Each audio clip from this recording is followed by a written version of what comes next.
Beyond the Mic with Sean Dillon.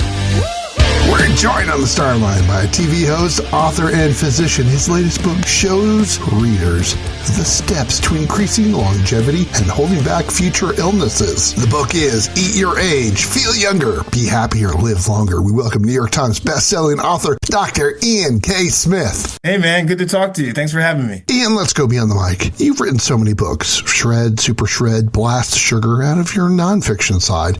Why was Eat Your Age the next appropriate step? Well, I'm 55, and I don't feel 55. I don't look 55, but I understood that as I was getting older and I was looking at my contemporaries who were getting equally older, a lot of them were not faring well. And I couldn't understand why was it that I felt like I'm 25. I mean, I'm running and jumping, still dunking a basketball. I mean, I don't feel, honestly, much different than I was in my late 20s, early 30s. And what I realized was that the things that I had been doing for several decades contributed to me being in a position that at this age, everything is working and functioning well. And so I wanted to really write a book to talk about how our bodies change physically and physiologically decade by decade, starting in your 30s. But also, more importantly, what are the adaptations we need to make, how we fuel our body with food, and how we move. How do we make those changes for each decade so that we're still able to do the things that we want to do? People are jumping into anything that will help them lose weight. How has the weight loss fads hurt people and pushed them closer to some of these diseases? Well, Sean, I've spent my entire career being an anti-faddist because fads are short-term. They may work, but they're short-term. They're not sustainable. They can be expensive. They can also be dangerous. There are a lot of fads over the years that have really hurt people, even killed people. So I've always been against these fads. My whole mission and my whole message to people is that you don't have to be perfect. You don't have to eat perfectly or exercise perfectly, but 70% of the time, if you can do what is considered to be healthier, and the other 30%, you do what you do. But if you can have that nice balance, then it becomes a sustainable lifestyle. And so my programs are all about sustainability.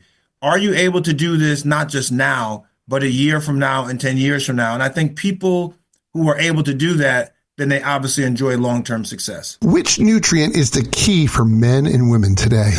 Well, it depends on your decade, right? So Eat Your Age says decade by decade, what are your top nutrients? What are your top exercises? What are the medical tests you need, the medical numbers you need to know? So depending on the decade, but for example, if you were in your 30s, I would say one of the top nutrients is calcium, extremely important for bone health and for teeth health. And you need to build up your bone stock while you're younger to prevent osteoporosis, which is thinning of the bones as you get older. If you're in your 40s, for example, I think monounsaturated fats are important, very good for your heart and your blood vessels, preventing heart disease and blood vessel disease. If you're in your 50s, fiber. Fiber is critical to keep our gastrointestinal tract moving, prevent constipation, all those other problems. And lastly, if you're in your 60s plus, protein. Older people are not eating enough protein, which is the building block of muscle, which is what we need more of as we age. And a lot of people don't realize that the loss of muscle as you age is very dangerous. New York Times bestselling author Dr. Ian K. Smith's latest book, Eat Your Age, Feel Younger, Be Happier, Live Longer. And he joins us beyond the mic for The Rocking Eight. Ian, all this is 8 random questions. Answer with the first thing that comes to your mind. There's no pressure. Okay, here we go. What's your go-to pressure washer as spring approaches? I know you love pressure washing as kind of a relaxation technique. What's your favorite go-to one? Honda. What's the most weight you've ever benched? 290 pounds. This one's a tricky one. Best score at Hamilton Farms without cheating. Oh, I love this question. One of my favorite golf courses. My best score was a 79. Top 3 songs on your playlist right now. Luther Vandross, So Amazing, Bruno Mars, 24, and anything by Kendrick Lamar. What's the best snack for you? Chocolate chip cookies. Are you kidding? Favorite animal at the zoo? Lions. In safari. I don't go to zoos. I go to safaris at lions. Best thing about your twin? He looks like me. I'm not going to ask who looks better. Place on the Harvard campus where you got a lot of thinking done. Widener Library in the Stacks. Let's sneak in a couple more with Dr. Ian K. Smith beyond the mic.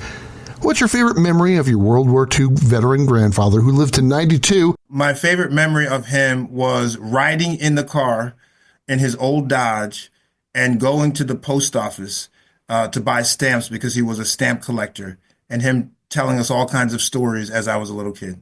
You're right. Fiction also. So if your Ash Kane mystery series was optioned for a movie, who would you want starring as Ash? I would like Idris Elba. How has the way you look at nutrition changed from when you first started? I feel that nutrition is about fueling your body, empowering your body to be better and do what you want to do. Ian, what was the biggest mistake you've ever made, and how have you overcome it? Being too reactionary when I didn't like something or didn't get my way. And I've overcome it now. I've overcome it now by thinking through things before I give a response. So I will type an email that's angry, erase it, and then come back with something that's of a nicer tone. It's time for One Big Question with Dr. Ian K. Smith beyond the mic. Ian, who's the one person you want to save the most in writing this book? I want to save the person who has given up and who has thought that because they are either overweight or because they are so out of shape that there is no hope that they can go back and really take back some of the years that they may have lost in their condition. And I want to give them hope that they can actually thrive and not just survive. So where do you find hope on a daily basis? My family. He loves watching lions on safari, shot a 79 without any mulligans or cheating at Hamilton Farms, and wants you to read his book, Eat Your Age, Feel Younger, Be Happier, Live Longer. Dr. Ian K. Smith, thanks so much for taking the time to talk with us today. Sean, this is a great interview. I appreciate you. Thank you. And that, my friends, is a Beyond the Mic shortcut. If you're enjoying these conversations, please check out another Beyond the Mic episode to find more actors, artists, and people you need to know. We'd also appreciate a like and subscribe on the Good Pods app.